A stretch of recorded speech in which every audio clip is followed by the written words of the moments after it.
Hi. ഇന്നത്തെ cake 1.5 kilo butter scotch കേക്കിൻ്റെയാണേ. അപ്പം ഞാൻ കുറേ നാളായിട്ട് വിചാരിക്കുന്ന ഒരു ചെറിയൊരു വ്ലോഗ് പോലെ കാണിക്കണമെന്ന് വിചാരിക്കുന്നുണ്ട്. അപ്പം ഫുള്ളായിട്ട് ഫുട്ടേജില്ല, എങ്കിലും കുറച്ച് ഫുട്ടേജൊക്കെ എടുത്ത് വെച്ചിട്ട് ഞാൻ മിക്സ് ചെയ്തിട്ടാണ് കാണിക്കുന്നത്. അന്നേരം ഇത് 1.5 കിലോ ബട്ടർ സ്കോച്ച് കേക്കിൻ്റെ ഓർഡറാണേ. അപ്പോൾ 1.5 കിലോ ആയതുകൊണ്ട് 6 എഗ്ഗും പിന്നെ അതുപോലെ തന്നെ ഷുഗറും കൂടെ ബീറ്റ് ചെയ്യാൻ വേണ്ടി വെച്ചിട്ടുണ്ട്. അപ്പോൾ സ്റ്റാൻഡ് മിക്സർ ഉണ്ടോ എന്ന് എല്ലാവരും ചോദിച്ചിട്ടുണ്ട്. സ്റ്റാൻഡ് മിക്സറുണ്ട്. വലിയ, അതായത് 1 കിലോയിൽ മേലോട്ട് വരുന്ന കേക്കുകളെല്ലാം സ്റ്റാൻഡ് മിക്സറിൽ തന്നെയാണ് ഞാൻ മിക്സ് ചെയ്തെടുക്കുന്നത്. പിന്നെ 1.5 കിലോ കേക്ക് ആയതുകൊണ്ട് 2 ടിന്നിലായിട്ടാട്ടോ ബേക്ക് ചെയ്തെടുക്കുന്നത്. 7 ഇഞ്ചിൻ്റെ 2 ടിന്നിലായിട്ടാണ് ബേക്ക് ചെയ്തെടുക്കുന്നത്. അപ്പം മാവൊക്കെ നേരത്തെ സീവ് ചെയ്ത് വെച്ചിട്ടുണ്ട്. പിന്നെ നമ്മൾ ഇതിൽ ഏറ്റവും ക്രൂഷ്യൽ പോയിൻ്റ് എന്ന് പറയുന്നത് നമ്മുടെ മാവ് മിക്സ് ചെയ്യുന്ന പോയിൻ്റ് തന്നെയാണ്. നമ്മൾ എഗ്ഗുമായിട്ട് മാവ് മിക്സ് ചെയ്യുമ്പോൾ സൂക്ഷിച്ച് മിക്സ് ചെയ്തില്ലെങ്കിൽ നമുക്ക് എപ്പോഴും പണി കിട്ടാറുണ്ട്. അതുകൊണ്ട് നല്ല സൂക്ഷിച്ച് തന്നെ മിക്സ് ചെയ്തെടുക്കുക. ഇതിൽ മിക്സ് ചെയ്യുന്നതെന്ന് പറയുമ്പോൾ ഇതിലിപ്പം വീഡിയോ ആയതുകൊണ്ട് ഞാൻ ഇച്ചിരി സ്പീഡിൽ കാണിക്കുന്നത്. ഒരുപാട് സ്ലോ ആയിട്ടാണ് മിക്സ് ചെയ്യുന്നത്. നമ്മൾ ഏറ്റവും കൂടുതൽ ടൈം എടുക്കുന്നത് ഈ ഒരു മിക്സിങ്ങിലാണ്. കാര്യം നമ്മൾ പെർഫെക്റ്റ് ആയിട്ട് മിക്സ് ചെയ്തെടുത്തില്ല എങ്കിൽ നമ്മുടെ കേക്കിന് ബേക്ക് ചെയ്ത് വരുമ്പോഴത്തേന് ഡാമേജ് വരും. അതുകൊണ്ട് ഒരുപാട് നേരം നമ്മൾ സമയമെടുത്ത് പതുക്കെ ഫോൾഡ് ചെയ്തിട്ടാണ് കേട്ടോ മിക്സ് ചെയ്തെടുക്കുന്നത്. ബട്ടർ സ്കോച്ചിൻ്റെ കേക്ക് ആയതുകൊണ്ട് നമ്മൾ എഗ്ഗ് ബീറ്റ് ചെയ്യാൻ വെച്ചിരുന്ന സമയത്ത് അതിലേക്ക് ടൈഗറിൻ്റെ ബട്ടർ സ്കോച്ചിൻ്റെ എസൻസ് ഉണ്ട്. അത് ഒരു 3-4 ഡ്രോപ്പ് ആഡ് ചെയ്യുന്നുണ്ട്. അത് നല്ലൊരു ഫ്ലേവർ കിട്ടും കേക്കിന്. അതുകൊണ്ട് എല്ലാ ബട്ടർ സ്കോച്ച് കേക്കിനും ഞാൻ അത് തന്നെയാണ് യൂസ് ചെയ്യാറുള്ളത്. അതുപോലെ സ്റ്റാൻഡ് മീറ്ററിൻ്റെ ഡീറ്റെയിൽസ് പറയുകയാണെങ്കിൽ ഞാൻ ഐബെല്ലിൻ്റെ സ്റ്റാൻഡ് മിക്സറാണ് യൂസ് ചെയ്യുന്നത്. 1-2 വട്ടം പണി തന്നിട്ടുണ്ട്. അത് അത്യാവശ്യം വേണ്ട സമയത്തൊക്കെ മിക്കവാറും പണി തരാറുണ്ട്. പിന്നെ ഒന്നാമത്തെ കാര്യം, നമ്മളിത് കണ്ടിന്യൂസ് യൂസ് ചെയ്യുന്നത് കൊണ്ട് അതിൻ്റെ ബെൽറ്റിനും എല്ലാം കംപ്ലൈൻറ്റ് വരാൻ സാധ്യതയുണ്ട്. അപ്പം ഇതിന് ഞാൻ 1 കിലോയിൽ മേലോട്ടുള്ള മിക്ക കേക്കിനും ഞാൻ സ്റ്റാൻഡ് മിക്സർ തന്നെയാണ് യൂസ് ചെയ്യുന്നത്. കാര്യം ഇടയ്ക്ക് വെച്ച് ഞാൻ ഹാൻഡ് ബീറ്ററാണ് യൂസ് ചെയ്തുകൊണ്ടിരുന്നത്. അപ്പോൾ ഇടയ്ക്ക് വെച്ച് എനിക്ക് കൈക്ക് നല്ല സ്ട്രെയിൻ വന്നു, നല്ല പണി വന്നു. അങ്ങനെ പിന്നെ കേക്ക് ചെയ്യാൻ പറ്റാത്തൊരവസ്ഥ വന്നിട്ടുണ്ടായിരുന്നു. ആ സമയത്താണ് ഇതിനെപ്പറ്റി ആലോചിക്കുന്നതും മേടിക്കുന്നതും. അപ്പോൾ നമുക്ക് കൈക്കൊക്കെ അതുകൊണ്ട് ഇപ്പം വലിയ കുഴപ്പമില്ല കേട്ടോ. കാര്യം ഒരുപാട് നമുക്ക് ബീറ്റ് ചെയ്യേണ്ട ആവശ്യം വരുന്നില്ലല്ലോ. ബീറ്റ് ചെയ്യുമ്പോൾ നമ്മൾ ക്രീം ബീറ്റ് ചെയ്യണം, എഗ്ഗ് ബീറ്റ് ചെയ്യണം. കുറേ നേരം നമ്മളത് ബീറ്റ് ചെയ്തുകൊണ്ടിരിക്കുമ്പോൾ തന്നെ നമുക്ക് കൈക്ക് ഭയങ്കര സ്ട്രെയിനായിട്ട് വരാറുണ്ടായിരുന്നു. ഇപ്പോൾ സ്റ്റാൻഡ് മിക്സർ ഉള്ളതുകൊണ്ട് നമുക്ക് അത്രയും പ്രശ്നം വരുന്നില്ല. അത്രയും നമ്മുടെ ജോലിഭാരം കുറയും. നമ്മൾ എഗ്ഗിട്ട് കൊടുത്തിട്ട് നമ്മൾ ബാക്കി സീവ് ചെയ്യാനുള്ളതും അതുപോലെ നമ്മുടെ ടിന്ന് പ്രിപ്പയർ ചെയ്ത് വെക്കാനുള്ളതും ഒക്കെ അങ്ങനെയൊക്കെ ചെയ്ത് പോകുന്നത് കൊണ്ട് നമുക്ക് അത്രയും സമയം നമുക്ക് ലാഭിക്കാനും പറ്റുന്നുണ്ട്. അങ്ങനെ നമ്മൾ ഓരോ ബാച്ചായിട്ടാട്ടോ മാവ് ഇട്ട് കൊടുക്കുന്നത്. ഒരുമിച്ച് ഇട്ട് കൊടുക്കാറില്ല. കുറേശ്ശെ മാവ് ഇട്ട് കൊടുത്ത് അത് മിക്സ് ചെയ്ത് വെച്ചതിന് ശേഷം വീണ്ടും മാവിട്ട് കൊടുക്കുകയോ ചെയ്യുന്നത്. ഒരുമിച്ച് നമ്മൾ മിക്സ് ചെയ്യുമ്പോഴുള്ള പ്രശ്നം എന്ന് വെച്ച് കഴിഞ്ഞാൽ നമ്മൾ എഗ്ഗും അതേപോലെ മാവും തമ്മിൽ മിക്സ് ആവാൻ ഇച്ചിരി പാടാണ്. അപ്പം നമ്മൾ കുറേശ്ശെ അതുപോലെ തന്നെ മുട്ട പെട്ടെന്ന് താഴ്ന്നു പോകാനും സാധ്യതയുണ്ട്. നമ്മൾ ഇത്രയും ഫ്ലഫി ആയിട്ട് ബീറ്റ് ചെയ്ത് വെച്ചിട്ട് നമ്മൾ പെട്ടെന്ന് ഒരുമിച്ചിടുമ്പോഴത്തേനും അതിന് ഡാമേജ് വരാൻ സാധ്യതയുണ്ട്. അപ്പം നമ്മളതുകൊണ്ട് കുറേശ്ശെ മാവിട്ട് കൊടുത്ത് മിക്സ് ചെയ്തെടുക്കുന്നതാണ് ഏറ്റവും നല്ലത്. അപ്പോൾ നമ്മൾ അവസാനം മിക്സ് ചെയ്ത് വരുന്ന സമയത്ത് അത് നമ്മുടെ ഒരു റിബൺ കൺസിസ്റ്റൻസി എന്ന് പറയും.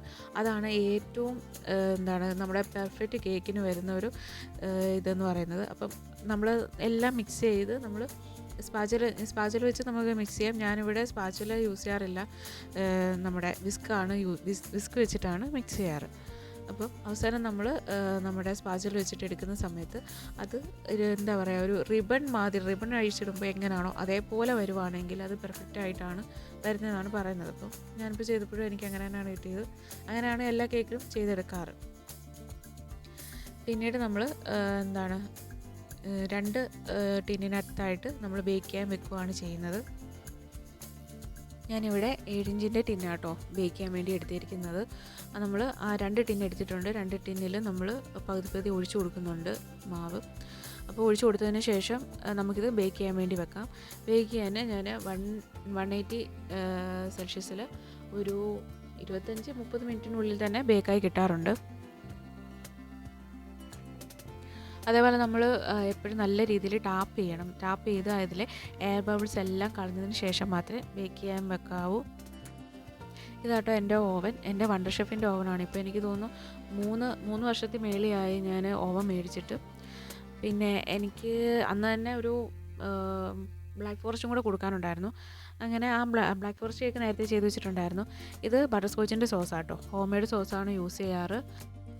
അതുപോലെ ഇത് പ്രലൈനാണ്, നമ്മൾ ഫില്ലിംഗ് ആയിട്ട് ബട്ടർ സ്കോച്ചിന് യൂസ് ചെയ്യുന്നതാണ്. ഇതിൽ ബട്ടർ സ്കോച്ചിന് നമ്മൾ മെയിനായിട്ട് യൂസ് ചെയ്യുന്ന നട്ട്സ് എന്ന് പറയുമ്പോൾ ബദാം, കാഷ്യൂ, പീനട്ട്. ഇത് കാരമലൈസ് ചെയ്ത് എടുക്കുന്നതാണ്. അങ്ങനെയാണ് നമ്മൾ പ്രലൈൻ ഉണ്ടാക്കുന്നത്. ഇതെല്ലാം ഹോം മെയ്ഡ് ആട്ടോ. നമ്മൾ ബട്ടർ സ്കോച്ചിൻ്റെ സോസ് ആണെങ്കിലും പ്രലൈൻ ആണെങ്കിലും എല്ലാം നമ്മൾ വീട്ടിൽ തന്നെ ചെയ്തെടുക്കുന്നതാണ്.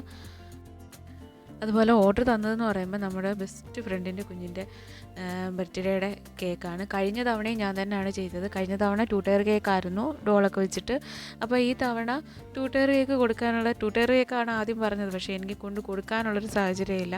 നേരത്തെ എൻ്റെ കേക്ക് എല്ലാം ഡെലിവറി ചെയ്തുകൊണ്ടിരുന്നത് ആങ്ങളെയായിരുന്നു.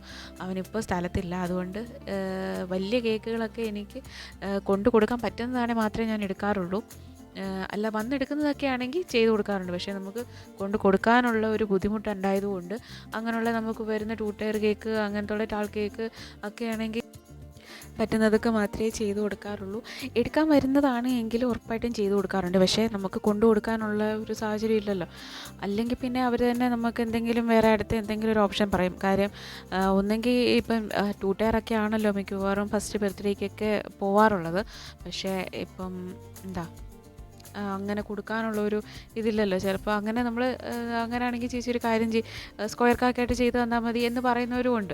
അപ്പോൾ അങ്ങനെയൊക്കെയാണെങ്കിൽ നമുക്ക് പ്രശ്നമില്ല, കൊണ്ടു കൊടുക്കാൻ പറ്റും. പക്ഷേ അങ്ങനെ 2 ടയർ കൊണ്ടുപോകുമ്പോൾ നമ്മൾ എങ്ങനെയാണെങ്കിലും നമ്മൾ എത്രത്തോളം സൂക്ഷിച്ച് കൊണ്ടുപോകും അത്രത്തോളം സൂക്ഷിച്ച് കൊണ്ടുപോയില്ലെങ്കിൽ നമുക്ക് പണി കിട്ടും. അതുപോലെ ടാൾ കേക്ക് ആണെങ്കിൽ ചെറിയ ടാൾ കേക്കൊക്കെ ആണെങ്കിൽ കൊണ്ടു കൊടുക്കുന്നതുകൊണ്ട് ബുദ്ധിമുട്ടില്ല. എൻ്റെ വണ്ടിയുടെ ഫ്രണ്ടിലിരിക്കുന്ന ഏത് കേക്കും കൊണ്ടു കൊടുക്കുന്നതുകൊണ്ട് എനിക്ക് പ്രശ്നമില്ല. പക്ഷേ അതിലും വലുത് വരുമ്പോഴാണ് പ്രശ്നം വരുന്നത്. പിന്നെ അതുപോലെ നമ്മുടെ തീം അവൾ തന്നെ എനിക്ക് ഇട്ട് തന്നിട്ടുണ്ടായിരുന്നു കേട്ടോ. യൂണിക്കോണിൻ്റെ തീമായിരുന്നു. അതുപോലെ ഞങ്ങൾ തമ്മിലുള്ള ഫ്രണ്ട്ഷിപ്പ് സ്റ്റാർട്ട് ചെയ്യുന്നതെന്ന് വെച്ച് കഴിഞ്ഞാൽ, പണ്ട് ആറന്മുള എഞ്ചിനീയറിംഗ് കോളേജിൽ ലാബിൽ വർക്ക് ചെയ്തിട്ടുണ്ടായിരുന്നു ഞാൻ. അതുപോലെ ഞാൻ സിവിൽ ലാബിലും അവൾ ഇലക്ട്രോണിക്സ് ലാബിലുമാണ് വർക്ക് ചെയ്തത്. അപ്പോൾ അന്ന് മുതലേ ഉള്ളൊരു ഫ്രണ്ട്ഷിപ്പാണ്. നമുക്ക് എന്ത് ഉണ്ടെങ്കിലും നമുക്ക് പറയാനും എടുക്കാനും ഒക്കെ അവൾക്കാണെങ്കിൽ എപ്പോഴും നമ്മൾ അന്ന് മുതലേ ഉള്ളൊരു ഫ്രണ്ട്ഷിപ്പ് നമ്മളിവിടെ കീപ്പ് ചെയ്ത് കൊണ്ടുവരുന്നുണ്ട്. അതുപോലെ ഞാൻ വിവേക്, ശരണ്യ, രേഷ്മ, ഞങ്ങൾ 4 പേരായിരുന്നു അന്നത്തെ അവിടെ ഇതിൽ വർക്ക് ചെയ്തുകൊണ്ടിരുന്നത്.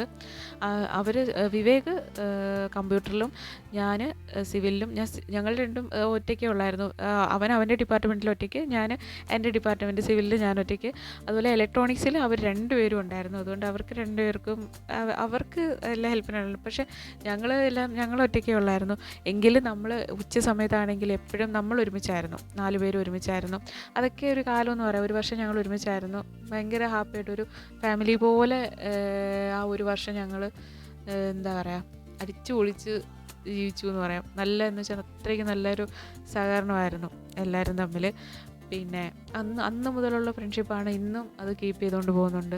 അപ്പം അവിടെ ഒരു കുഞ്ഞിൻ്റെ ഒരു ബർത്ത്ഡേ വന്നപ്പം ഫസ്റ്റ് നമ്മൾ ഓർത്തു, അവളുടെ വീടെന്ന് പറയുമ്പോൾ അടൂരിൽ നിന്ന് പന്തളം പോകുന്ന ഭാഗമാണ്. അപ്പം ആദ്യം കൊണ്ടു കൊടുക്കാനുള്ളൊരു ബുദ്ധിമുട്ടിൻ്റെ ആയിരുന്നു. കഴിഞ്ഞ തവണ കേക്ക് എന്ന് പറയുമ്പോൾ അനിയനുണ്ടായിരുന്നു. അപ്പം അവിടുന്ന് അങ്ങനെ അവർ അടൂർ വന്ന് കളക്ട് ചെയ്യുമായിരുന്നു. പക്ഷേ ഇപ്രാവശ്യം എന്ത് എന്നുള്ള ഒരു ഐഡിയ ഇല്ലായിരുന്നു. അവൾക്കാണെങ്കിൽ ഒന്ന് കിട്ടാൻ 2 ടയർ കേക്ക് അല്ലെങ്കിൽ ടാൾ കേക്ക്. 2 ടയർ എന്തായാലും കൊണ്ടു കൊടുക്കാൻ പറ്റത്തില്ല. അവസാനം പറഞ്ഞു പിന്നെ ടാൾ കേക്കിലോട്ട് മാറുമായിരുന്നു കേട്ടോ. അങ്ങനെ എന്തായാലും കുഴപ്പമില്ലാതെ സെറ്റ് ചെയ്തെടുത്തു. വലിയ പ്രശ്നമില്ലായിരുന്നു.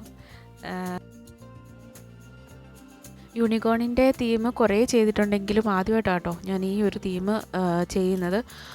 നമ്മൾ ടോൾ കേക്കിൽ 2, അതായത് നമ്മൾ പിങ്കും വയലറ്റും കളർ വെച്ചിട്ടാണ് നമ്മൾ ഫൈനൽ കോട്ട് ചെയ്തെടുത്തിരിക്കുന്നത്. പിന്നെ അതിന് ശേഷം എപ്പോഴും ഞാൻ കുറച്ച് സ്റ്റിക്കറല്ല, നമ്മൾ പ്രിൻ്റ് ഞാൻ എപ്പോഴും എടുത്ത് വെക്കാറുണ്ട്. കാര്യം എപ്പോഴാണ് നമുക്കൊരു ഓർഡർ കിട്ടുന്നതെന്ന് നമുക്ക് പറയാൻ പറ്റത്തില്ലല്ലോ. അതുകൊണ്ട് ഞാൻ മിക്കപ്പോഴും നമ്മൾ ഈ പ്രിൻ്റ് എപ്പോഴും എടുത്ത് വെച്ചിട്ടുണ്ടായിരിക്കും. അങ്ങനെ പക്ഷേ എനിക്ക് അവൾ ഇട്ട് തന്ന സെയിം മോഡൽ ഈ പ്രിൻ്റ് അല്ല എങ്കിലും ഞാൻ എൻ്റെ യൂണിക്കോൺ തീം പറഞ്ഞതുകൊണ്ട് എൻ്റേതായിട്ടുള്ള ഒരു ഐഡിയയിൽ ആ ഒരു ഇത് ചെയ്തെടുക്കുകയാണ് ചെയ്തത്. പിന്നെ എൻ്റെ കയ്യിലൊരു ക്യൂട്ട് ഒരു ഡോളിൻ്റെ, അവൾ ആദ്യം ഡോൾ എന്നൊക്കെ പറഞ്ഞു. പക്ഷേ നമുക്ക് ഡോൾ കൊടുത്തു വിടാനുള്ള നമ്മൾ ഡോള് എന്താ ഇതിൻ്റെ മുകളിൽ ഇനി ഡോള് ചെയ്യാൻ പറ്റത്തില്ലല്ലോ എന്ന് വിചാരിച്ചിട്ട് എൻ്റെ കയ്യിലൊരു കുഞ്ഞൊരു പെൺകുട്ടിയുടെ ഒരു ഫോട്ടോ ഉണ്ടായിരുന്നു. അപ്പോൾ ഞാൻ അതും കൂടെ ഇതിൻ്റെ കൂട്ടത്തിൽ വെച്ച് കൊടുക്കുകയാണ് ചെയ്തത്. പക്ഷേ സത്യം പറയാമല്ലോ, ഫൈനൽ ലുക്ക് വന്നപ്പോൾ എനിക്ക് ഒത്തിരി ഇഷ്ടപ്പെട്ടു. ഞാൻ പ്രതീക്ഷിച്ചതിലും ഒരുപാട് എനിക്കിഷ്ടപ്പെട്ടു. എനിക്ക് ഇത്രയും എങ്ങനെ ആയിരിക്കും ചെയ്തു വരുന്നത് നമുക്ക് ഒരു ഇതുണ്ടായിരിക്കുമല്ലോ. പ്രതീക്ഷിച്ചതിലും കുറച്ചും കൂടെ ബെറ്റർ ആയിട്ടുണ്ട് കേട്ടോ. പിന്നെ പേരെഴുതി കൊടുക്കുന്നത് താഴെ ബോർഡിലാണ് പേരെഴുതി കൊടുക്കുന്നത്. പിന്നെ 1-2 ബട്ടർഫ്ലൈസും കൂടെ ഞാനിതിൽ വെച്ച് കൊടുത്തിട്ടുണ്ട്. ഹാപ്പി ബർത്ത്ഡേ ടോപ്പർ വെക്കുന്നതിന് പകരം ഞാനിപ്പോൾ മിക്കവാറും പ്രിൻ്റാണ് വെച്ച് കൊടുക്കാറ്. ടോപ്പറിനൊക്കെ നല്ല റേറ്റ് ആയി തുടങ്ങിയിട്ടുണ്ട്. നോർമലി എല്ലാവരും പറയാറുണ്ട് അധികം റേറ്റ് ഇല്ലല്ലോ എന്ന് പറയാറുണ്ട് ഹാപ്പി ബർത്ത്ഡേ ടോപ്പറിനും ഗോൾഡൻ ടോപ്പറിനൊക്കെ. പക്ഷേ അങ്ങനെ അല്ല.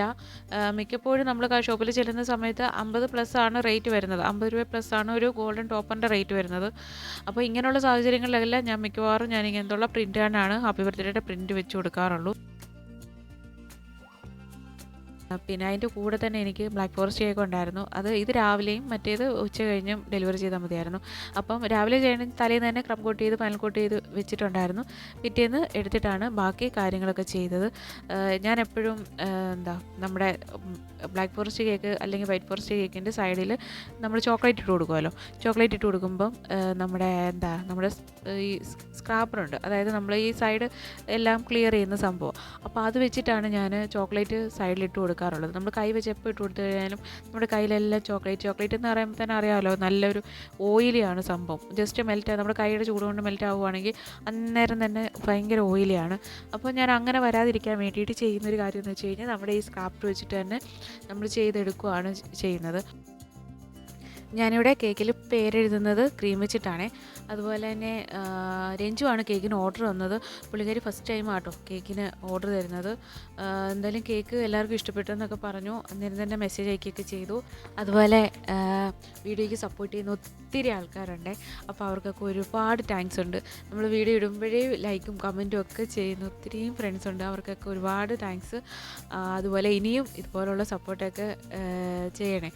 കാര്യം അത് നമുക്കൊരു ഇൻസ്പിറേഷനാണ്. കാര്യം നമ്മൾ എന്തായാലും നമ്മളൊരു വീഡിയോ ചെയ്യുന്നുണ്ട്, അപ്പം അതിൻ്റെ കൂട്ടത്തിൽ നമുക്ക് എന്തെങ്കിലും ഒരു സപ്പോർട്ട് ചെയ്യുക എന്ന് പറയുമ്പോൾ അന്നേരം തന്നെ എനിക്ക് കമൻറ്റ് ഇടുന്ന ഒരുപാട് പേരുണ്ട്. അപ്പോൾ അവർക്കെല്ലാം ഒത്തിരി താങ്ക്സ് ഉണ്ട് കേട്ടോ.